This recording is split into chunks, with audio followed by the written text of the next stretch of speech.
Pushkin.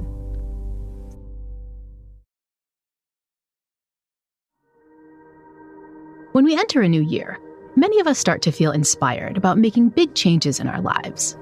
That new date on the calendar can motivate us to improve our careers, our health, our habits, and our happiness.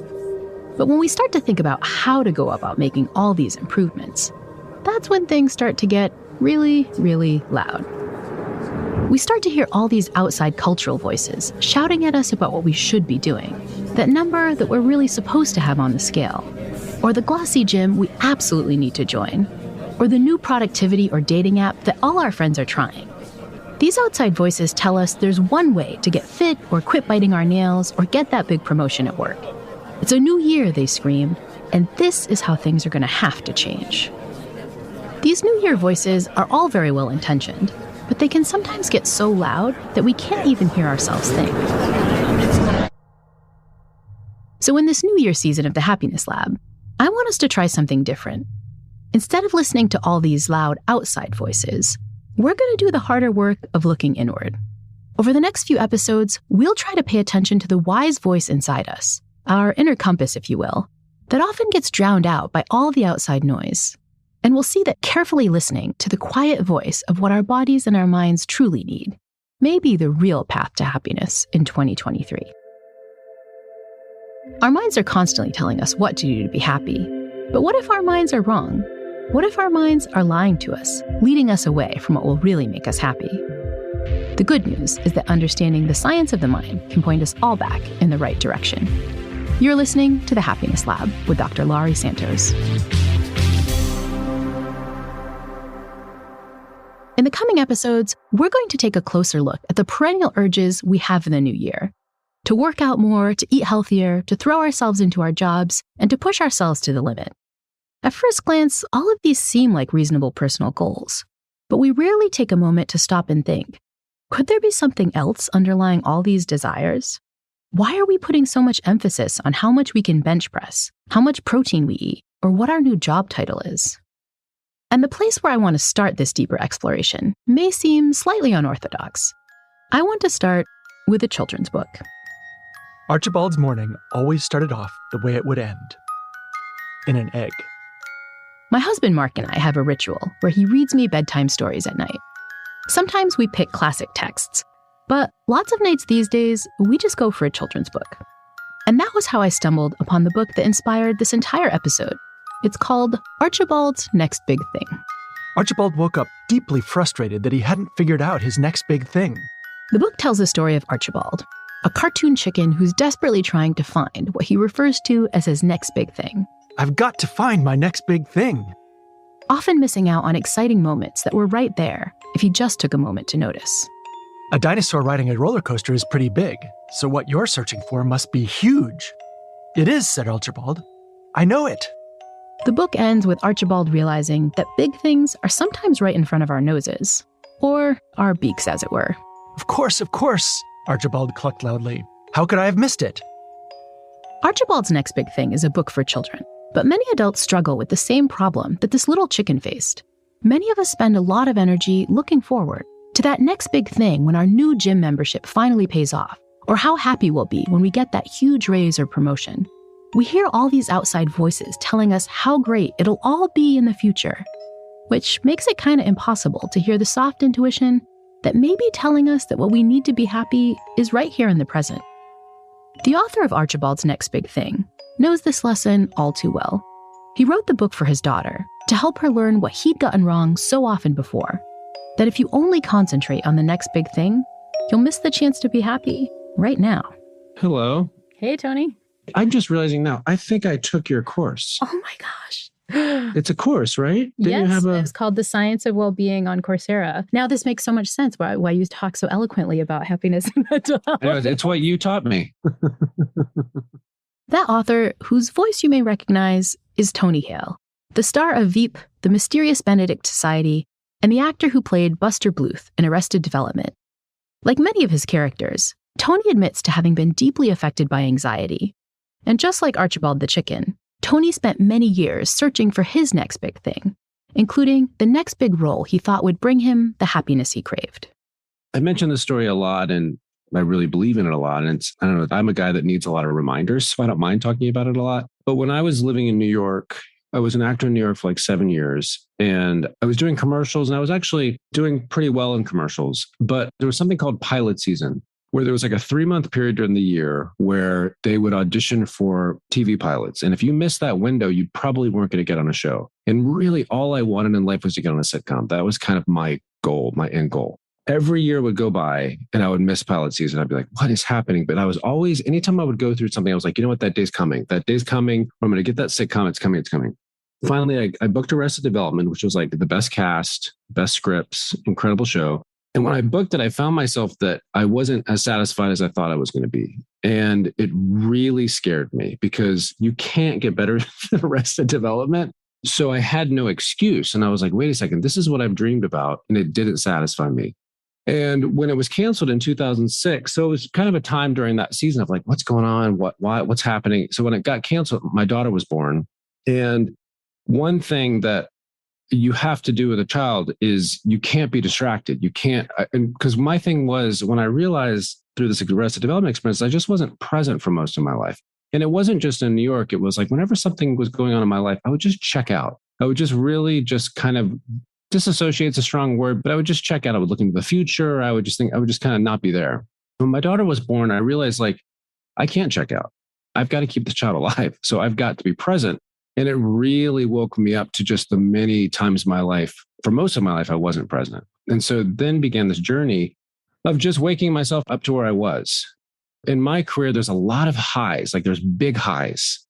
And I was kind of putting my satisfaction for most of my life in those big highs. And I wasn't giving a lot of power to the ordinary, a lot of power to the present, a lot of power to the everyday, and just didn't know how to find really joy and contentment in those moments. So I did something called CBT, which is cognitive behavioral therapy, and really just kind of allowed myself, like he would always say, hey, why don't you just activate the 5 senses where you're at? What are you hearing, smelling, tasting, touching? And just like really grounding myself. Like he would say, you have to wake yourself up 100 times a day to where you are. And that's where this children's book came out that I did called Archibald's Next Big Thing, about this little chicken who gets this card in the mail that says your big thing is here. And he's like, where? And he goes on all these adventures. But every time he's on an adventure, he's like, I got to get to my next big thing. And this bee comes along and it's like, you got to just be, man. You got to just be. And he realizes that the card is right, that his big thing was right there. It wasn't somewhere else. And I had given that sitcom a lot of weight, and nothing can match the weight that I gave it.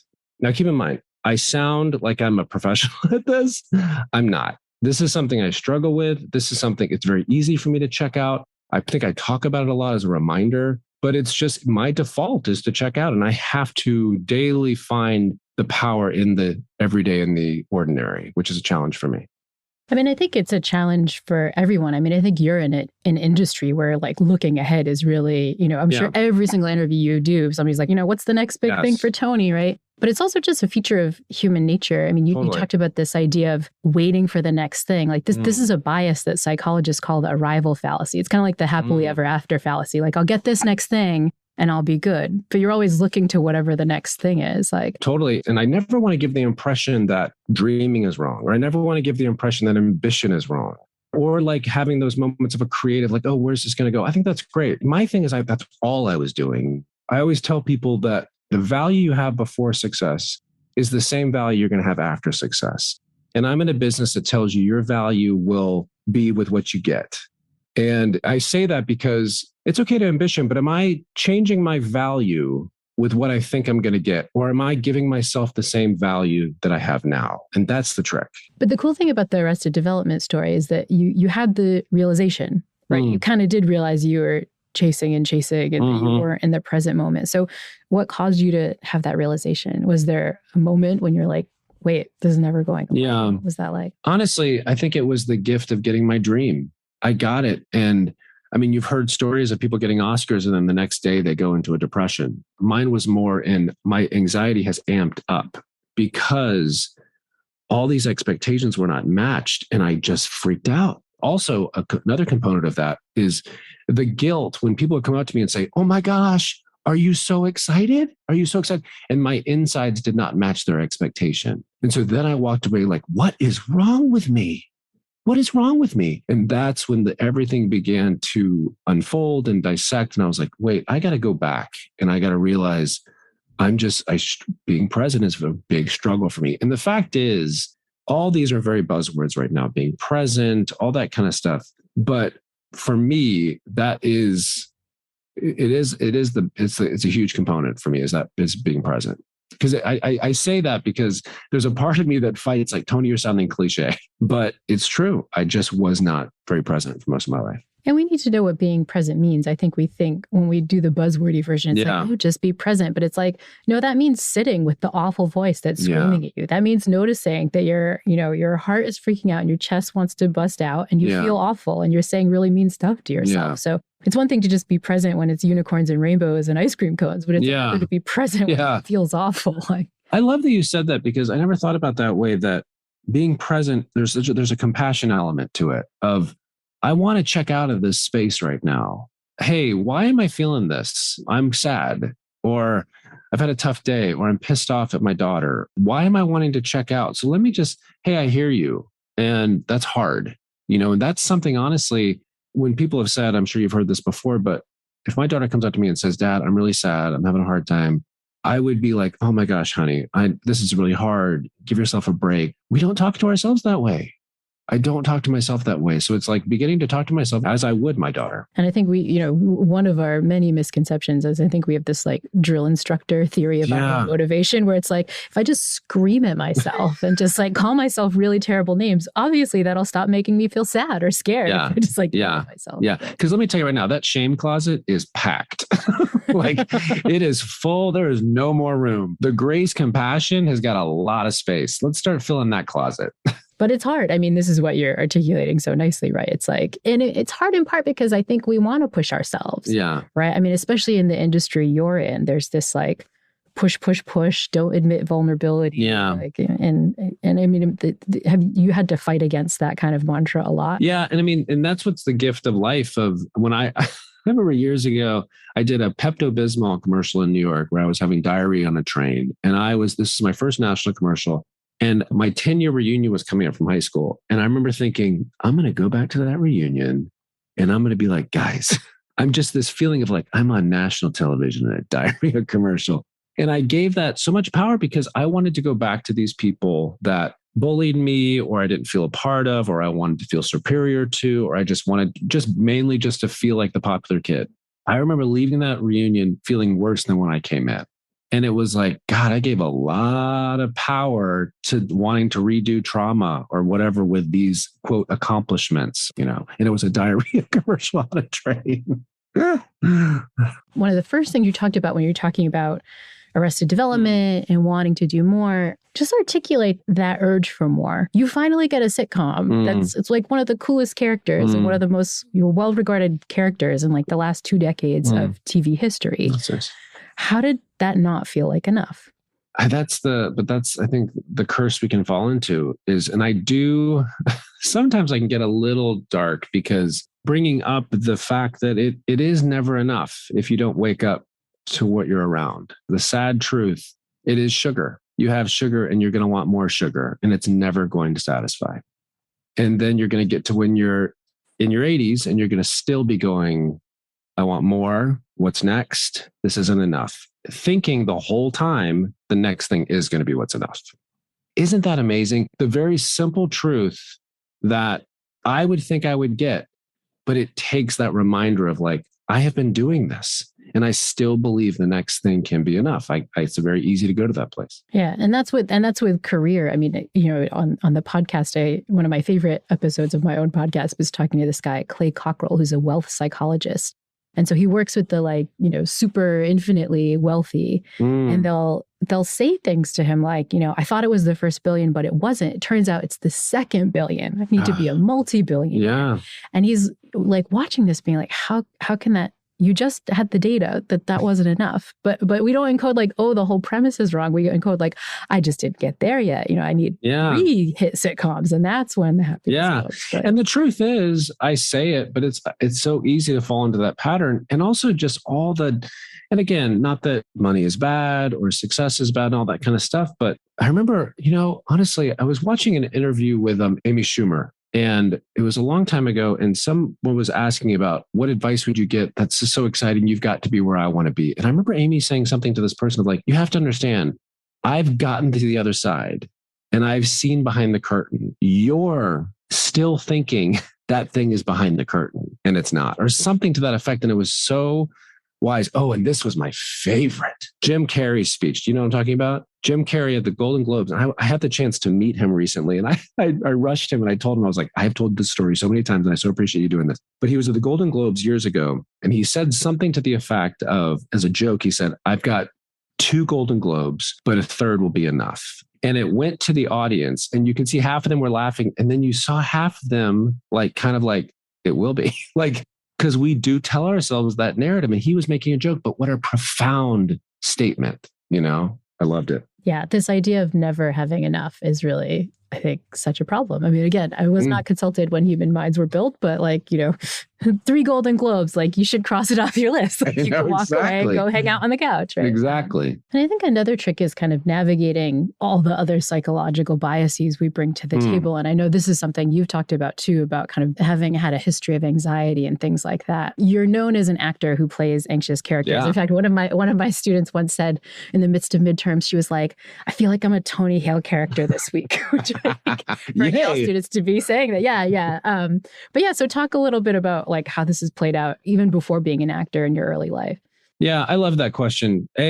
Talking to you, which you're so intelligent and well-read about psychology, I'm sure I'm sounding like a complete simpleton. But when it comes to anxiety, there's so many things to say because when I was a kid, the word anxiety was not as much of a buzzword as it is now. And I didn't know how to categorize myself. I had a lot of feelings. I was very sensitive, a lot of panic, a lot of fear. And I think I was kind of very extroverted and wanted attention, but there was a way just to kind of get those feelings out, which is good. I'm glad I had those outlets, but just a lot of inner fears. And then I remember I think it was my junior or senior year, I did a show, Little Abner, and I was this character, Marion Sam. And in the middle of the song, I had what I thought was an asthma attack, and it was a panic attack. I didn't know what it was. Then for the rest of my decades ahead, that became a marker of what I was terrified to have again. And I did have it other times, but there was this fear of oh my gosh, that's going to happen again on stage. That's going to happen again in an interview. That's going to happen when I have to speak in front of somebody. And it was just absolute terror.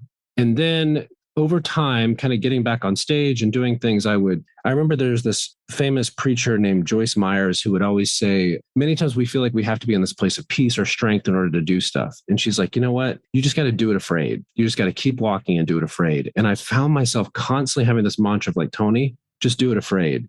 And so I would just keep walking because I can honestly say that I felt like I was a victim to my thoughts and my feelings. I was so drowning in my thoughts and my feelings. I'm never going to work again. There's that thought that I'm going to have a panic attack. There's that thought that my daughter's going to get kidnapped or anything. There's just these thoughts and feelings that are going by like cars on a highway. And when I became more of an observer of them and took a seat and didn't identify with them so much, again, this is something I deal with all the time, but it was an angle I never thought about. And I was just incredibly grateful to have that new, and I'll never, this therapist I worked with, who was really just a godsend. And actually, he just gave me tools that I so appreciated. One being, I want you to close your eyes for 10 minutes a day. And if a picture came in your mind, say image. And if you find yourself going over conversation, just say words. And the fact is, we cannot control our thoughts and feelings. We cannot control what goes on in our heads. But there was something about putting a name to these thoughts and these images that you're never going to be fully in the driver's seat, but it felt like I was a little more in the driver's seat. And just simple things like that was great. And to your question of kind of characters that I've played, I do anxiety very well because I know what it feels like. But I think it is so cool to be in a stage in my life where all the stuff that I've walked through, and not nearly what other people have walked through, but what I personally walked through, I can bring them into comedy. I can show a more authentic version of anxiety. I can talk about it openly. It is cool how something that was so broken in my life, how it can be used for restoration in others. And that's a cool equation that happens, I think. Tony's portrayals of anxious characters have made a lot of us laugh, but they've also gotten a lot of us to think. When we get back from the break, we'll hear more about how Tony learned to listen to the anxious voice in his head We'll see how really hearing that voice and showing it some compassion allowed Tony to make peace with his thoughts and fears and feel a little happier. The Happiness Lab will return in a moment.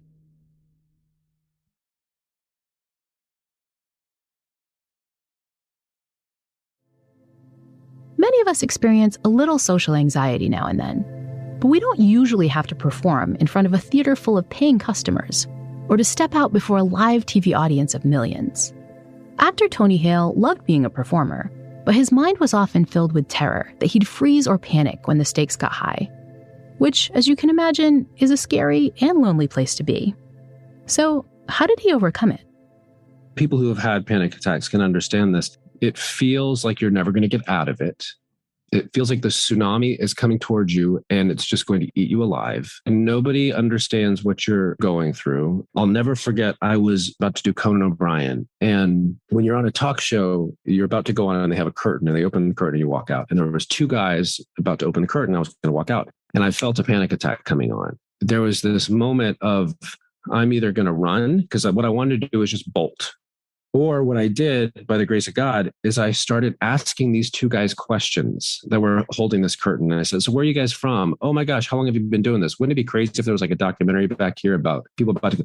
Like I just started to ask them questions to get my eyes off the anxiety. And then the curtain opened and I went. But there's this crossroads you hit where it's like it's coming and you so want to fight it. You so want to be like, no, don't, it's too overwhelming. What you don't want to do is give yourself over to it, but that's kind of what you have to do. Like there's something about surrendering to the feelings and be like, you know what? There it is.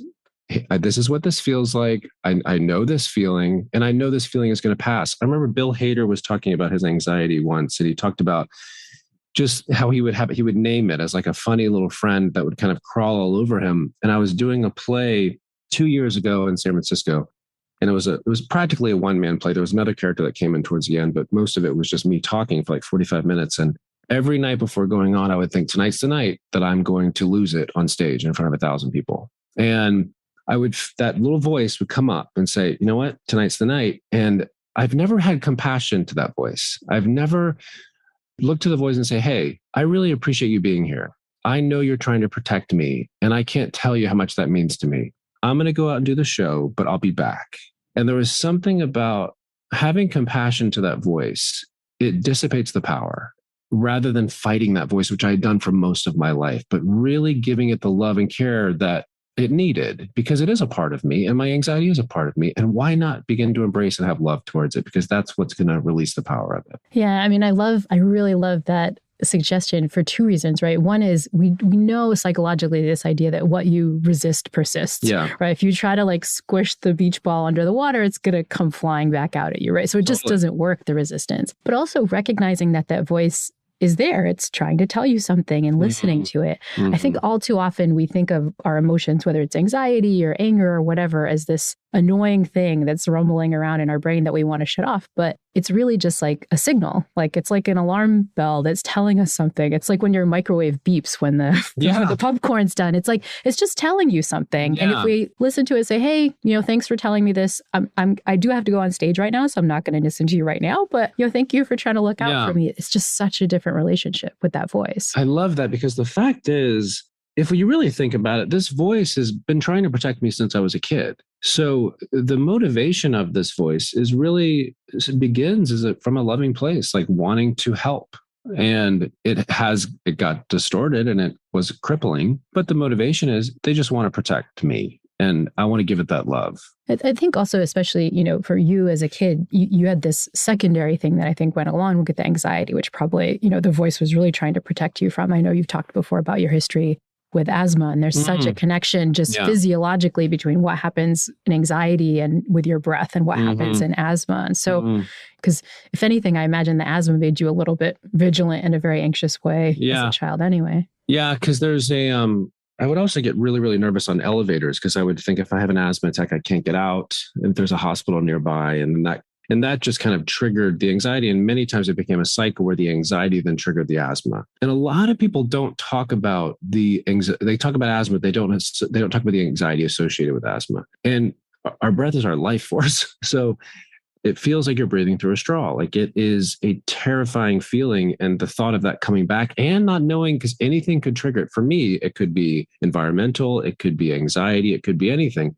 So you never know when it's going to come, which is very similar to kind of panic stuff. So there's a real kind of similarity between the two. I'm glad you're talking explicitly, because I think people just think asthma, just a breathing thing. But it's like, no, it comes with all this psychology. But it's just really quick, like something I've mentioned, I don't give like details, but there's been addiction issues in my family growing up. And there's a hypervigilance of being around addictive cycles. And it puts you in kind of high alert a lot. And so there's kind of a perfect storm that can happen with that high alertness, the asthma, all that can kind of like create a lot of fun.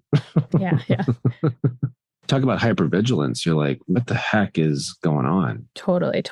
And I think that the kind of what I wanted to dig into about the anxiety is that it's related to this vigilance that takes you out of the present moment, right? Like all these voices are talking about things in the future, what might happen if, you're kind of fast forwarding. And so has this kind of practice of being in the present moment also reduced your anxiety? Like it's good to just be in the present moment generally, but has that also helped you with some of these emotions? It has. If I'm honest, it's just hard, man. It's really hard to be present. I just admire a friend of mine, Natalie, her and her husband, they just moved to LA, and Natalie meditates every day and she really practices it. And it's something that I so wish came naturally. And and I know she's worked at it and started, but I want to do that more because I know it's amazing. Like, it really works. If I'm still and I sit in that stillness and I allow that space, it always works. But man, my body fights to do it. Like it is just not a default. It is not a default for me. And I know the more I do, I get better at it. But jumping into it is really tough for me. Really tough.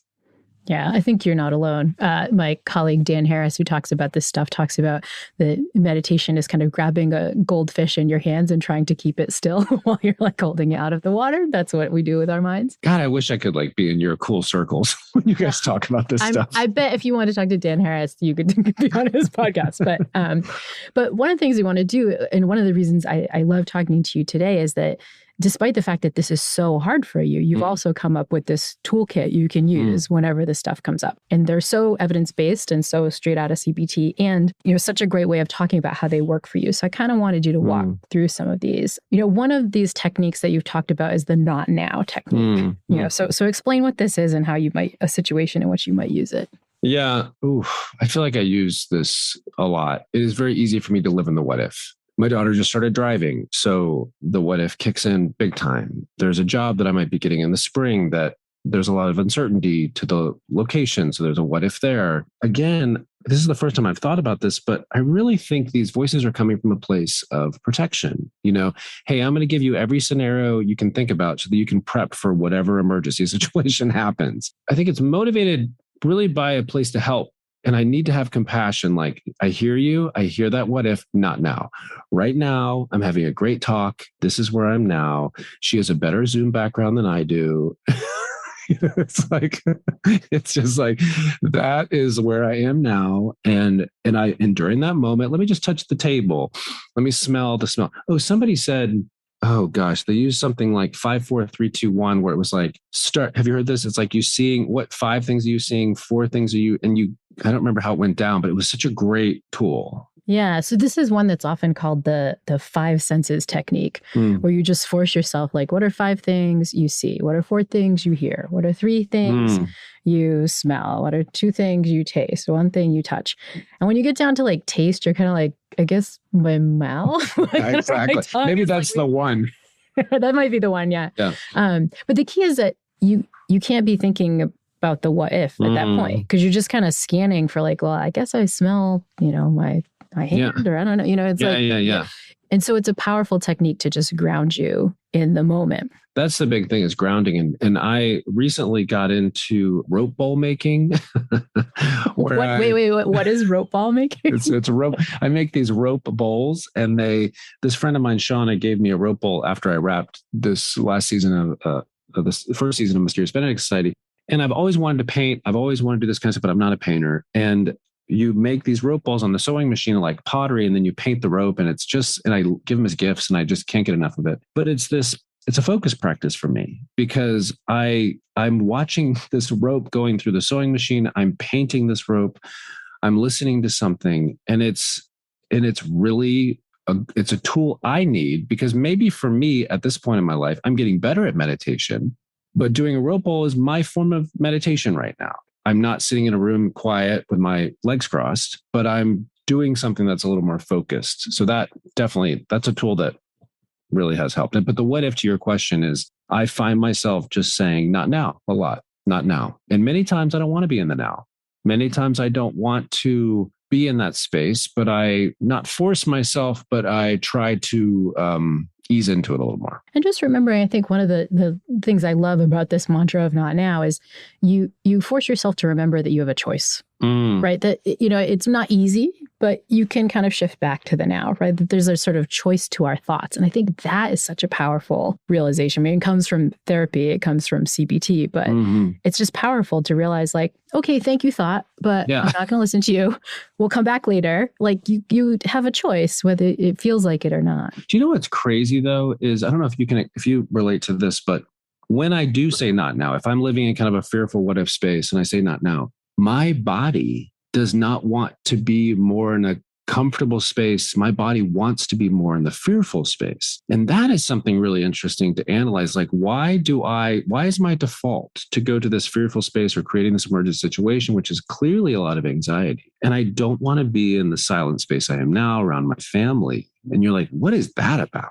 That's wild to me. This is a problem. I mean, I wasn't consulted on the design features of our bodies and our brains.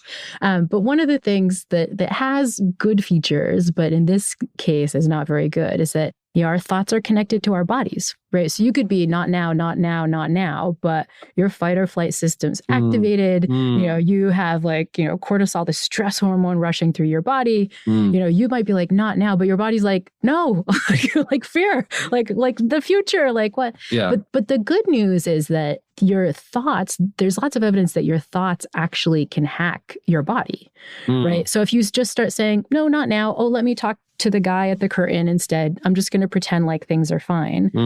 Then your body reacts too, because your body's like, oh, he's talking to the guy at the curtain. I guess this is not an emergency. Like, shut everything down, like shut it down. So it's harder because your body is connected to your thoughts. But you can also use your thoughts to hack your body too, which is pretty cool. That is cool. And I think the rope bowls is good for that to me too, because it's doing something. It really does divert the attention from me big time. Yeah. Chatting with Tony was an absolute blast. I enjoyed every single minute.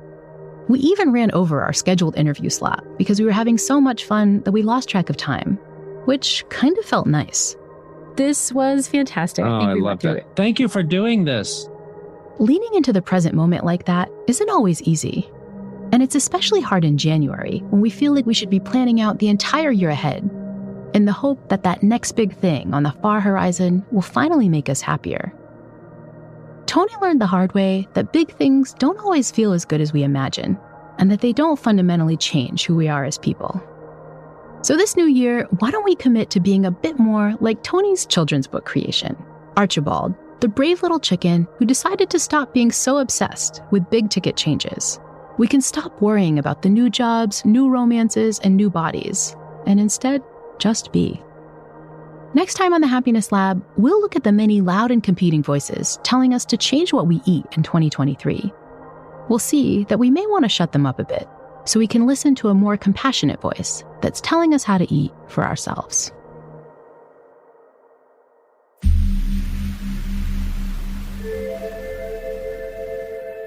The Happiness Lab is co-written by Ryan Dilley and is produced by Ryan Dilley and Courtney Guarino. The show was mastered by Evan Viola, and our original music was composed by Zachary Silver.